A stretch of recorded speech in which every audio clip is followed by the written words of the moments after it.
Welcome back to another episode of the horror section. So today me and Georgie are talking about the 2005 film The Descent. A brilliant horror film. That's it, that's the whole video. The end. Yeah, done. Great. Watch it. See you later. Boom. No, so The Descent is about an absolutely insane group of friends who really like to go cave diving and like spelunking and stuff. Please don't ever use that word again. I hate it. Spelunking. So it's one of those things where you can really enjoy it because you know that you're personally never going to be in that awful situation because you're not going to go spelunking. I went like cave diving. They call it something, and I don't want to say the wrong thing and it to accidentally be a thing because I thought that's something that I would do.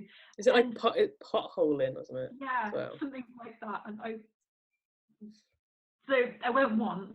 Nice. I had like a panic attack and had to get pulled out by the instructor and eat a polo because they're like, need some sugar. They give me a polo. Oh my god, so, that sounds so traumatizing. Not my bag, really.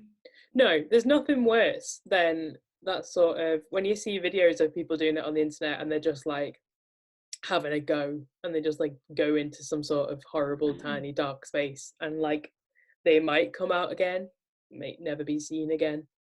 I think anything with like water underground is a hard pass for me. I think being like trapped in something underwater is terrifying. Being trapped in an enclosed space is terrifying. So being like stranded in the wilderness, terrifying.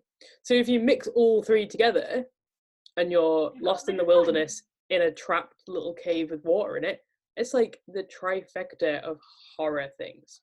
Also, there are monsters in it. But there's also creatures. So as if it could not get any worse, there's creatures that are lurking in this new cave that they found. So it's a big group of gal pals. They all go on this trip to try and sort of pick the main character up who's there was a car accident, I think, right at the beginning, if I remember rightly. With a car crash, yeah, it starts with a car crash, but the film's not a car crash, so don't be fooled by that. So in an attempt to sort of be good friends, they take her on a spelunking trip. So never try and cheer me up by putting me in a cave. Just as a heads up. No, that does not work for us. Like, take us like to Lush and like let us buy some bath bombs and we'll be thrilled. Yeah, or like take us out for lasagna. Like, amazing. We'll be absolutely made up. Don't take us on a little trip to a cave. So anyway, they go and they go cave diving and they find themselves in a horrible cave full of death and creatures and full of death. And as much as I sort of don't want to spoil it for you guys in case you haven't watched it, like it is 15 years old, so you know there's a lot of death. I mean, there's a lot of characters and there's a lot of death. It's probably like as much in that respect, like don't get attached to anyone. Yeah, I think you've got about 45 minutes or something before things start really kicking off, but once they start, it then goes quite quickly into there ain't no breaks. Yeah, it descends quite quickly. Oh yeah. So what do we want to talk about first? We've got a few little bits of exciting information to bring to your ears about the film. I think there's a lot of merits to the film, really. I think that in terms of the way it's filmed, we were talking before about how horrible and claustrophobic it is. You really, really get that. You really get that sense of tension and claustrophobia, and it's heightened. I think we spoke about Hush, didn't we? In a previous episode, and you've got that kind of sense of sensory deprivation again in terms of this time it's sight because it's quite dark, and that also adds to the tension, the claustrophobia. You've got that, and I think it's a great film for creating that sense of confined, trapped tension of and definitely like when they're stuck and they're like immobile and they cannot move. So they're literally sitting ducks for whatever's going to come along. Even if there wasn't a monster, you know, they could be trapped underground and that would be it. They would just have to be trapped. Even without the scary monsters, the crawlers, the climbers, or whatever they're called, I can't remember. Even without them, still. It's a horrifying idea. You don't need them to make it a horror film. No, which makes it absolutely. This is it. It's funny because the director Neil Marshall cited his influences as things like for the tension that you just touched upon, as Texas Chainsaw, The Thing, and Deliverance, and those sorts of films were his sort of influences, especially in line with the tension building. And it's funny because I actually referenced this film when I was reviewing Underwater, because that sense of claustrophobia and this sense of claustrophobia are so similar, because Underwater is underwater. Yeah, I know. What? What? So, and it's sort of really nice to see that 15 years on, this film's now being cited in reference to one of the great films about claustrophobia or being trapped or being like buried alive or what have you. And it's really nice how that's sort of carried on for it, because it's a British film and I'm always really proud of British cinema, especially British horror. Yeah.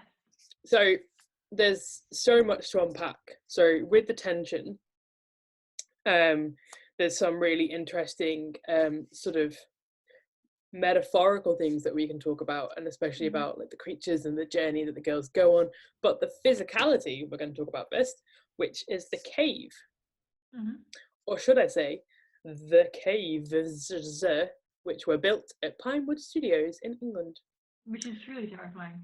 Yeah, that's true, folks. They built them and they were all in England, and the whole film was filmed in the UK and in Scotland. And there's a bit in Scotland as well, I think, wasn't there? Yeah. So they built 21 caves in order to sort of have the different places for them to crawl through and to get through, because they were too concerned that it would be too dangerous to film in a real cave, which of course it would, because how would you get the cameras in and the lights and anything? It would be crazy. So I think that's really interesting that they had such a specific vision, which they physically made in these studio spaces in order to sort of bring that sort of level of detail to the film. And frankly, you wouldn't know that they were not real caves. No, exactly. Like you said, apart from camera equipment and lighting, it's incredibly convincing. I think there's a lot of times when you can see things, especially in horror films of this era, early 2000s. I love a bit of like proper 80s horror and modern horror, but in that early 2000s you have that weird CGI. Yes, CGI is finding its it's definitely finding its feet. So for the time, huge leaps, but now looking back, not so great. And for sure. You don't feel taken out of it by that, because sometimes you can watch a film and you're like, what is no. However, in this one, not that whole staging and set dressing and things like that doesn't rip you out of the illusion. And I think as well, it's that sort of, because it's physically there and the creatures aren't CGI, they are physical actors in SFX makeup. It really like keeps its authenticity. I watched Silent Hill 1 recently, because I'd never watched the films beyond like the first 10 minutes, because I was at a sleepover and the girls made us turn it off because they were too scared, and me and the other girl who liked it were like, never mind. So I'd never watched it, and it's probably been a million years. So I was like, let's go for that. You know, it's an easy watch. The CGI looks shit. Looks so bad. Looks really, really, really, really bad. But the actual physical actors in the SFX makeup and like the nurses and Pyramid Head, even though he's not in the first Silent Hill, but whatever, he's in the film, are brilliant and still really scary and jittery, and like there's loads of really, really good body horror and there's loads of really good movement, and that's that sort of authentic actors acting in the makeup that sort of still holds its own. Yeah. And I think The Descent could have gone down that pothole had it used entirely SFX creatures instead of actual actors who had to completely shave themselves in order to be the creatures. I think you always, I as a rule think that if you use actual physical things, that age is better than SFX. Yeah. Unless you're Del Toro, because he's a wizard. But look at Jurassic Park. Yes. 93. Look at that Tyrannosaurus Rex. Yeah. You know what I mean? Yeah, that's going to hold up more than the new films will do in 10 years. Yeah, 100%. Better. Yeah. It's true. But speaking of shaved humans, not a sentence I expected to say today or ever, I think part of, like you said, the enduring appeal and success, I suppose, of this film is down to the creation of those creatures. Yes. Yeah, so the creatures were designed with a likeness to Nosferatu in the Nosferatu film. So the sort of very pale, quite long-limbed, sort of quite similar to what was I going to compare them to? Completely gone out of my head. Quite similar to a Wendigo in the Untold Dawn Wendigos, where they're all very pale and long-limbed, because they've obviously been living underground, so they don't have any nice tans, and they sort of have that ability to see in the dark that you get with like a lot of like especially like deep sea animals, which I always really find really interesting when that's mixed into a creature, because you know it's a lot of the same sort of technology that they've got going on in their makeup, that they don't get much light, so they can use like other senses and their surroundings to like get around and sneak after folks. To the jeopardy, doesn't it? I mean, yeah, because they are yeah, absolutely, yeah, they are the apex predator in that situation, because we have like a baby deer and they can see and move and skitter around. Yeah. So the creatures as well, none of the cast saw at all. Like they didn't even get like a little sneak preview until they met in the film. That's cool. So the first sort of instance, I don't know if it's the one they used, that'd be really interesting, but the first sort of instance they saw, apparently they just sort of shrieked the set down, and then sort of not long after fell about into sort of like giggly laughter because they were so stressed out about it. Yeah, that's which I always really like. I like that sort of authentic reactions that you're not really sure what you're going to get. That's it. And I think the thing that makes them so, like you said, you just don't know what you're going to get. It's the uncanny valley, isn't it?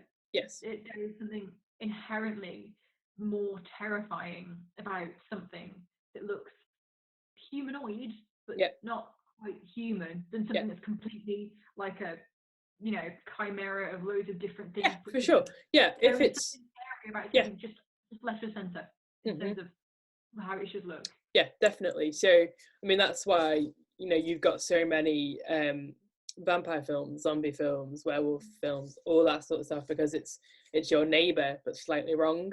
You know, compared to, I don't know, there could be like an evil slime in the caves that's like slurping on people. You know, you lose a lot of like what's going on there. Exactly. And there's actually a scene in the film where one of the creatures, his silhouette can be seen as the sort of group go by. They had no idea that he was just like standing in the background, because they just sort of almost like hadn't considered him a threat because he looked like a person. Yeah. Creepy. Yeah, I think that's again, it's something that's really enduring. It's like you said, with in stuff like the things that get to me, stuff like possessions and demonic possession, because it's just a human being that you know and you recognise, but they, you know, it's not at the same time. Yeah. So I think that's a really cool. I think that was a good way to go in terms of creating those creatures in this film, to be fair. Definitely, and it's sort of that unrelenting threat as well, where it isn't just one big enemy at the end that they have to like overcome and then they can leave. It's sort of, you know, how many centuries of creatures that have been living there and how many there are, and the unrelenting like constant attack from them. It's like a pursuit, it's like a hunt, like being hunted, isn't it? Really? Yeah, like, definitely. As opposed to one big. Yeah, it's not just like one big bad at the end. You've got literally like you're, like you say, you're being hunted. There is, and also there's only one way that you can go, and you have no idea if this one way even leads outwards. Yeah. So a really interesting scene that I really like is when one of the climbers, Sarah, emerges sort of slowly from that bloody pool. You'll know the one I mean. I'm going to drop the little comparison in the bottom of the video because it's really interesting. It was actually replicated several years later in a video game in Tomb Raider. Yeah, so earlier on in the film, Sarah says that she is a teacher, not a Tomb Raider, and then emerges from this pool. And then we get to see pretty much like the like shot in the game Tomb Raider in 2013. Which I thought was pretty cool. Yeah, which I thought was really, really interesting. Because especially for film and now definitely like video game theory as well, emerging from a pool or being covered in especially blood or water signifies a huge status change for this character. So for film, you know, it's really sort of like a signifying a rebirth, especially with the gore and the blood and the grossness. And you see it in a lot of films. It's hugely symbolic. Yeah, hugely symbolic. And it's like, you know, they've gone through all of this, and this being covered in this liquid is like a rebirth, and it's the sort of almost like ceremonial, like gory baptism. Yeah, pretty much into their new life. So that's why quite often at the end of films it rains, because it cleans the character of all the stuff that's come before, and they can then move on with their lives. Be cleansed and purified to move on. Yeah, for sure. Yeah. So like there's a similar scene in Alien, and there's, what else was there a similar scene in? I can't think of one. But this is like obviously a massive one in The Descent, which is now the one you get reference to if you're studying film or if you're interested in that kind of thing. It's always this that they come back to because it's so viscerally. It's a powerful scene, isn't it? It's not like it's very. It's a very visceral and powerful. Scene, for sure.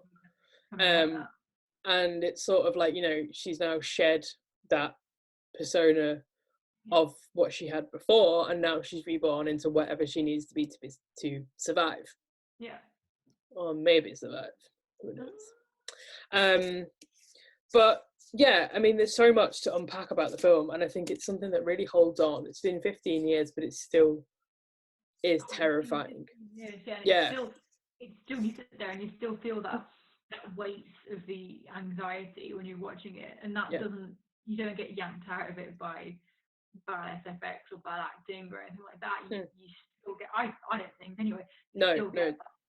I think the fact that it's you know, there isn't any real sort of huge names in the film sort of helps in that you can sort of forget that you're watching a film and you're almost just sort of watching like a found footage documentary about like this gang of people. Yeah, I've long found that in horror. I mean, that's one of the reasons Blair Witch was so just incredible. It was all these people. Obviously, the marketing campaign for that was revolutionary in terms of marketing in general, let alone perfection. But when you use big names in horror, if I see Nicolas Cage, I'm like, oh, that's Nicolas Cage. Cool. Yeah, it's Nicolas Cage being Nicolas Cage in a film. But if you see a group of people that you don't know, you can't identify, you can't be like, I'll get IMDb, it weren't saying that, you're not out of it, and it could be you. You can project yourself onto these people. Yeah. And there is blank canvases for you to project yourself onto, and that adds to the creation of that tension, I reckon. Yeah, absolutely. Definitely. Because you don't have the associations of what they've been through and been in previously. And I think that's a really good point.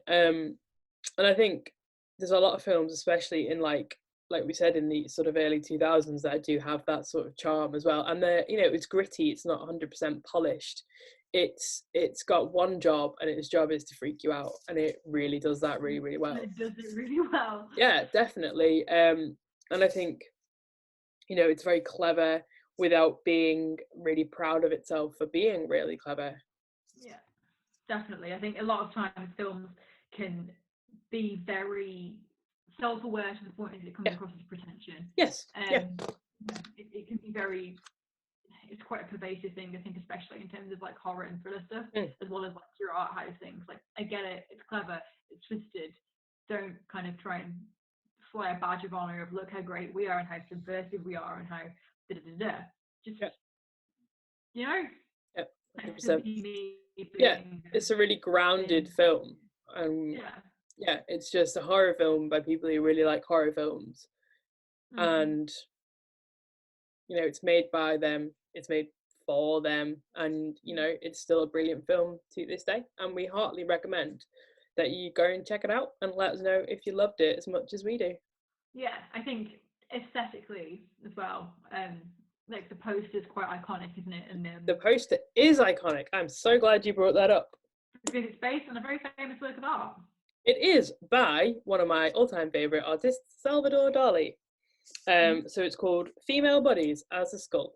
It's a really evocative poster. It's a really sort of memorable one. You know, you'll always remember having seen that, even if you've not seen the original painting.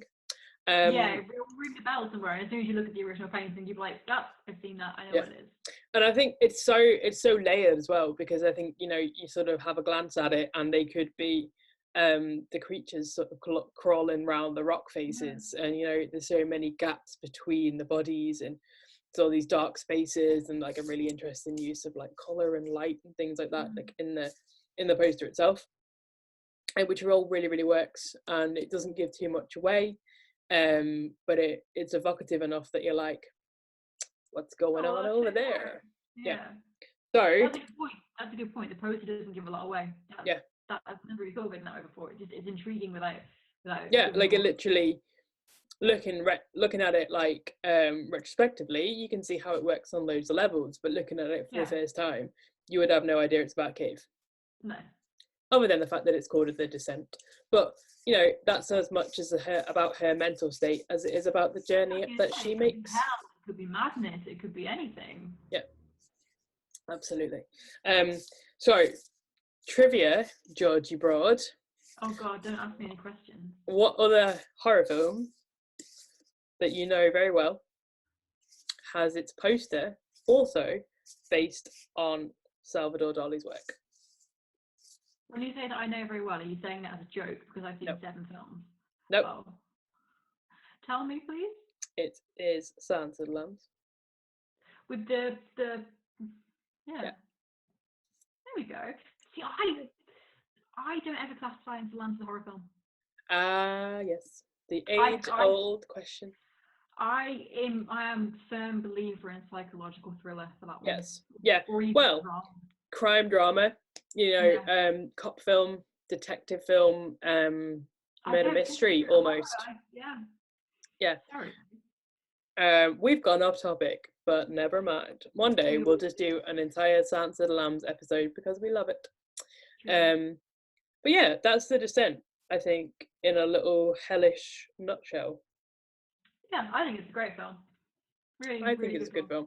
I think I'm going to watch it again this weekend because it's been quite a while since I have watched it. So I'm going to check it out again. I recommend you all do as well.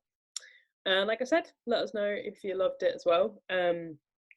Perfect for fans of things like not American Werewolf, Dog Soldiers. Yeah, it's got the same sort of really strong British horror vibe. If you love this, watch Underwater. It's also very good. I can't really think of anything else that is a good fit for it. The Thing's very good. That's one of the influences from the director. Obviously, The Thing's amazing. Classic, absolute classic. Yeah, check it out. Let us know what you think. There's a couple more horror videos you can check out. We talked about home invasion horror movies and how much we love them. We've got a couple of special guests coming on for the horror section, which is going to be really cool. So we're going to look at two more films in depth, do a little deep dive with our guests, and we'll be bringing that to you soon. You will. Cool. So thanks for joining us. Be good, stay safe, stay inside, and we'll see you on the other side with more horror fun. You will. Cool. Bye for now.